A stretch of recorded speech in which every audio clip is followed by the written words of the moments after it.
Allahu Akbar. I always begin, as many of us I'm sure do, with the dua. رب اشرح لي صدري ويسر لي أمري واحلل عقدة من لساني يفقه قولي. When we are speaking to our children, when we are speaking to our preteens, our teenagers, our young adults, and our adult children, we need to begin with this dua. Because we need Allah subhanahu wa ta'ala's help in being able to connect with our children, in being able to speak to them in a way that they will understand, in being able to listen to them in the way that we will understand. When we speak about our youth today, when we speak about our children, many times we'll hear in the masajid, in conferences and programs, by well-meaning imams and leaders and speakers, we will hear that we have a crisis in our youth, that our youth are facing a crisis, that there is a crisis. Many times this crisis will be labeled as a crisis of faith or as a crisis of adab, a crisis of character. But the reality is that when we look at our youth today, when we look at our children, when we look at our families, the crisis we are facing is a crisis of communication. It's a crisis of addiction, where our children and us as parents have become so consumed with the technology that rules our lives that we no longer can communicate face to face. Instead, a child may be downstairs in the living room and a parent upstairs, and rather than shouting down to the child, or rather than the child shouting up to the parent, they send a text. We do this with our spouses as well quite frequently. And this is where the breakdown in our interactions begins. But it's not where it ends. Whenever I do smaller workshops on the topic of communication, I often start with an exercise. And I will ask everyone to stand and to raise up one hand. And as I continue with the exercise, I will continue to ask people to do certain things. Place their hand on their head, put it on their shoulders, place it on their knees, place their hands on their hips. And then I will verbally say, place your hand on your chin, as I put my own hand on my cheek. And many times as I look around the room, a large percentage of the people in the room will have their hand on their chin, not their cheek. And another group of people will have their hand on their cheek and not their chin. And so I always ask, what is it? What motivated those people? Even though I said chin, why would they put their hand on their cheek? And the response is because I put my hand on my cheek. And we see how the visual action overtakes the verbal. So that even though I may say something, what the people react to is what they see. Our children are no different. They will react to our nonverbal communication just as much, if not more, than to our verbal communication. If our children come home from school and enter our cars and we ask them, how are you doing? How was your day? And they say, fine. Our response is always like, okay, good, and we move on. But did we really listen in that moment? Or if we ask them, how was school? And they say, fine, and we're looking at our phone and we're texting. In that moment, they know that our body language, our nonverbal, is saying we don't really care. Because they will look to our nonverbals. They will look to our actions. How many times have we been in conversation with someone, and before they even ask, how are you doing, we say, alhamdulillah. Assalamu alaikum, alhamdulillah. Because many times we don't listen. We have our response ready. We're so eager to be heard, we don't take the time to hear. And we do this with our children. We do this frequently with our children. If we want our children to listen to us, we must first listen to them. If we want our children to understand us, we must first understand them. As a high school teacher and as a mother of 2 teenagers myself, I know I'm constantly trying to keep up with the language. So I'm Googling all the time, what does on fleek mean? What does it mean when something's ratchet? For the longest time, when I would hear someone say like, oh, that outfit's ratchet, I'd be like, oh, thanks, you too. Not realizing that ratchet does not mean what I thought it meant. Or now it's, oh, that's so extra, that's extra. And the language constantly changes. Why? Because it's the code for the generation. You know, in many of the marriage talks that I give, I'll often speak about the verse in Surah Ar-Rum that's known as the marriage verse. The verse that reminds us to incorporate mawadda wa rahma in our interactions. But when we look at the verse that follows verse 21 in Surah Ar-Rum, when we look at verse 22, we see Allah subhanahu wa ta'ala reminding us that we have been created with a diversity of tongues. And the word lisan is used. Lisan is very different than languages. And although sometimes you will look at the translation of that verse and you'll see the word language is used, the word lisan means tongue. Why tongue instead of language? All of us sitting in this room here may say, well, we all speak English, right? But when we begin to converse with our teenagers, when we begin to converse with our children, suddenly we're hearing things like LOL and OMA and BIO and lots of small acronyms for things that we have to stop and say, wait, is that even English? It's the same language, but it's a different tongue. I remember the first time I heard my youngest daughter, she was walking around the house saying, OMA, OMA. And I ran to urbandictionary.com, and I've mentioned this in several of my talks, it's a beautiful website that kind of guides you to the lingo of today. And I logged in and I put in OMA, and nothing came up. And I'm like, what is this OMA? So I went to my youngest daughter and I asked her, what's OMA? And she was like, Mama, it's oh my Allah. Everybody's saying it.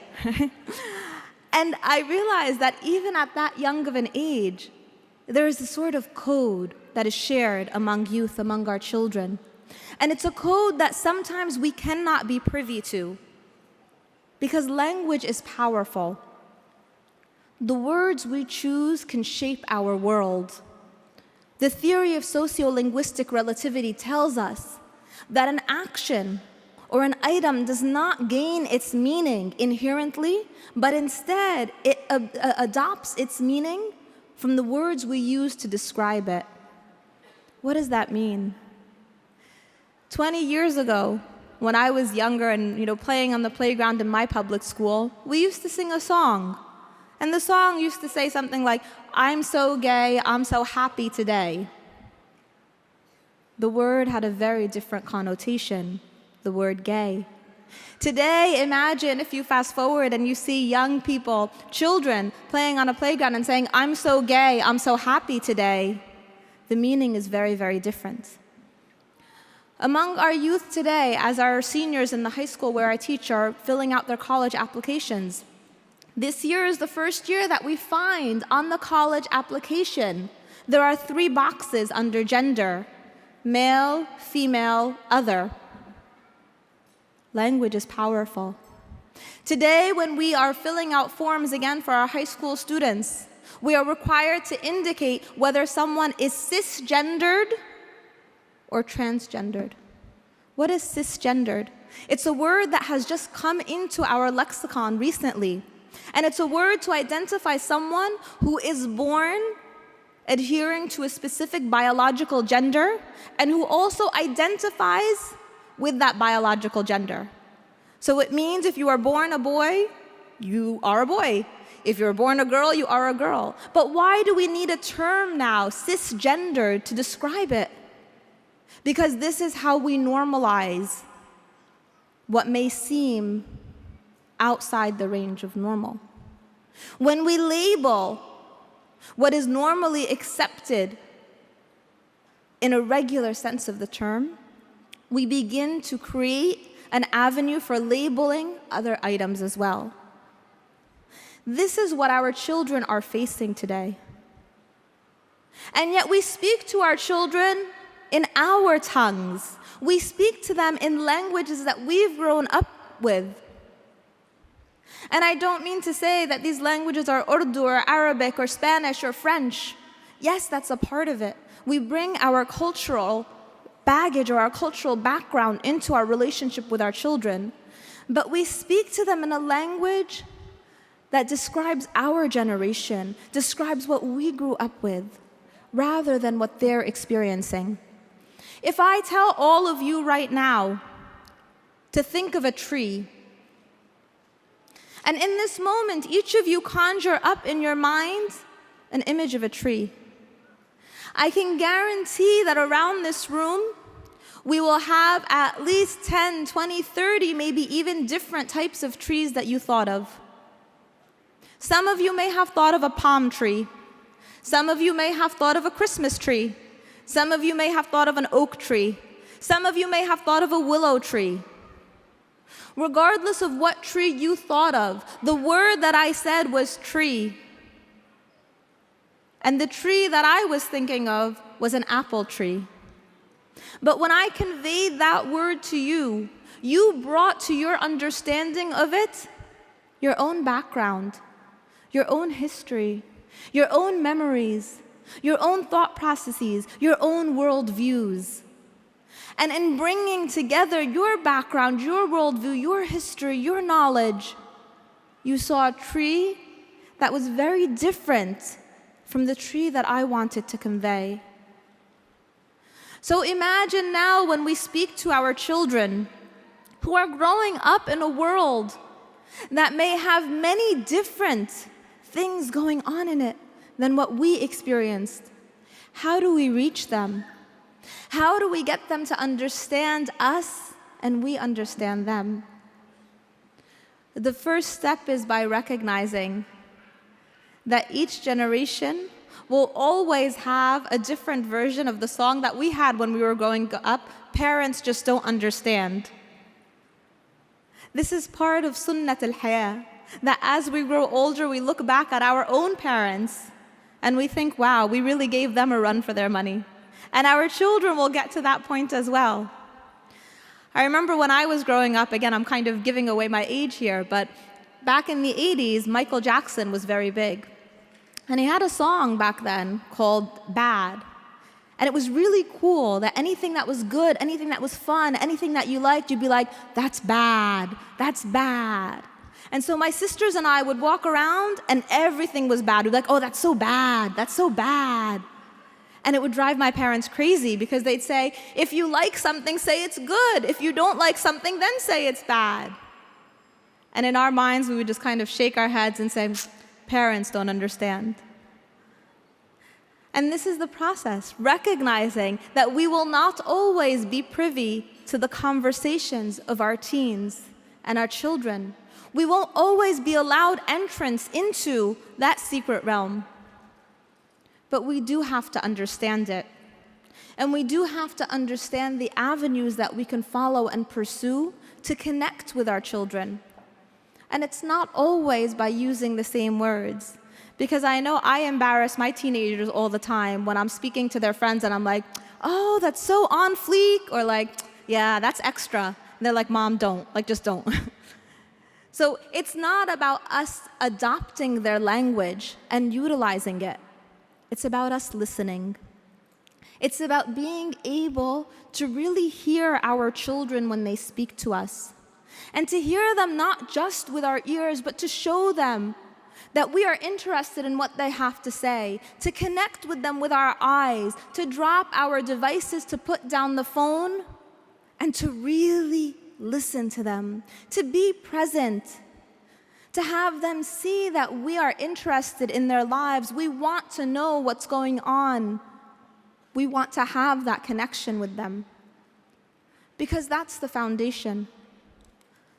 Our children will enter into a world that will consistently try to highlight for them that they are different, They will enter into a world where people will tell them they're not good enough, they're not smart enough, they're not pretty enough, they're not thin enough, they're not good enough.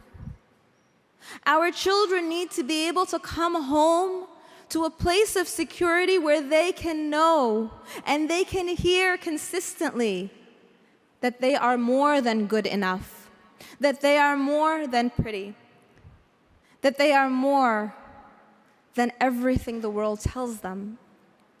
And we can only give that to our children when we learn how to connect with them, when we learn how to speak to them. Where does it begin? It begins with our own communication. How do we speak to our spouse? How do we speak to our own parents? When our children see us interacting as a family, do they know mom's the easy one and dad's the tough one? Do they think, well, I can talk to this parent, but I can't talk to that parent? When they see us interacting with our own parents, how do we communicate with them? If we communicate at all. Do we call them? Do we speak to them? Are we kind to them? Because our children will emulate those actions. Our children will look for the communication cues that they learn from us, from who we are and how we interact. And they will co-opt that into their lives. Talk to your children. If your child is a texter, reach out through text and tell them that you love them. Tell them that you are proud of them. Tell them that they're amazing. But even better than that, tell them to put their phone down. Tell them to come sit next to you. Tell them that you enjoy their company and you want to be with them. And don't just tell them, show them. Be the parent who goes on the field trip with the children. Be the parent who drives the children to soccer practice. Be the parent who sits through the presentations and the programs. Be the parent who is there. Because when you're the parent who's there for the children at a young age, your children will be there when you grow older. And not because they have to, but because they want to. Because you've built that connection with them brick by brick, step by step. You've built it through your connections of communication. You've built it by being able to speak to them. You've built it by knowing that when you speak, they will listen, because when they speak, you also will listen. We're living in the age of information where our children are bombarded. They're bombarded with images, with social media, with different chat groups online, with things they watch on YouTube, with television shows. They are bombarded every which way. We are living in an age where Hollywood in particular tries to teach our children to do you, to be your own person, to be yourself. And implicit in those messages of doing you and being your own person is a thin thread. A thread of you do you, and it doesn't matter what your parents think. And we know, of course, the importance of the relationship between parent and child. We know in the Quran, we are reminded consistently in the verses in the Quran when Allah subhanahu wa ta'ala speaks about shirk, speaks about the biggest sin possible. Those verses are frequently followed with the importance of being good and kind to parents, the importance of lowering the wing of humility to your parents. But it's a two-way street. Respect is reciprocal. Our children will respect us when we show them that respect as well. And what does it mean to respect our children? It doesn't mean to give in to their whims, to buy them every latest new Xbox game, to purchase devices left and right. That's not what it means. It means to listen. It means to understand. It means to try to connect with them. in a tongue that they can comprehend. How do we achieve that? Again, it's not by trying to co-opt their language. It's not by trying to speak in the way that they speak. It's in learning the code for ourselves, in understanding for ourselves what it is that they're saying, but even more than that, what it is that they're going through. When our youth speak to us about things like K2 or spice, know that they're not speaking about a new Dunkin' Donuts flavor or some kind of candy. Know that these are synthetic drugs that are being used in high schools around the country. When our kids begin to talk about or show interest in the legalization of marijuana, talk to them. Don't shy away from these hard subjects. It used to be that we were afraid when our kids would ask a question like, Mom, Dad, where do babies come from? Those are the easy questions now. Instead, we have youth, children as young as elementary school asking, Mom, Dad, how come my friend Katie has 2 moms? Mom, Dad, how come this person has the boy's name but looks like a girl? Mom, Dad, how come in the bathroom in school now, boys who feel like they're girls can use the same bathroom as me? These are real questions, and they're questions that we need to educate ourselves on so that we can have those conversations. This is how we speak in the same tongue. It's by understanding the power of language and understanding the power of the nonverbal as well, and being able to connect with our children because we understand, because we are aware, because we recognize what is happening in the world. In our counseling center, we see a lot of teens who have suffered deep emotional trauma because of catfishing. And I've mentioned this term frequently, and I'll continue to mention it in my sessions because I don't think there is enough awareness that surrounds catfishing and what it is. But many of our teens are lonely. They are looking for someone to speak to. Why? Because as parents, we may not be affording them the supportive atmosphere, not only to speak to us, because our children will not tell us everything, but to also create that dynamic space where they have friends, companions, who have the adab, the akhlaq, the iman that we want to inculcate in them. And if we are not giving them that supportive atmosphere, then guess what? They will find it. And they will find it in all of the wrong places. And they will go online and they will latch on to the first person that tells them, you look cute in this picture. I like your tweets. I think you're deep. You're so extra. And when they latch on to that person, it will not matter that this may be a predator. It will not matter to them that this may be someone who has taken someone else's identity. It does not matter that this could be a pitfall, a trap, a situation of catfishing, because they will be seeking someone who will listen. And so I urge you all, and the advice is for myself first and foremost, to be the one who listens, to be the one who understands, to learn the tongues of our children so that we can connect with them. Because as this generation grows, their difficulties will be very different. Their challenges will be very different than the difficulties and challenges we may have faced as children. But inshallah, we will be the ones that are there to understand, the ones that are there to guide them, the ones that with the blessing of Allah subhanahu wa ta'ala will hopefully be able to lead them on the path of the most righteous. Bi-iznillah. Jazakum Allahu khair. Assalamu alaikum.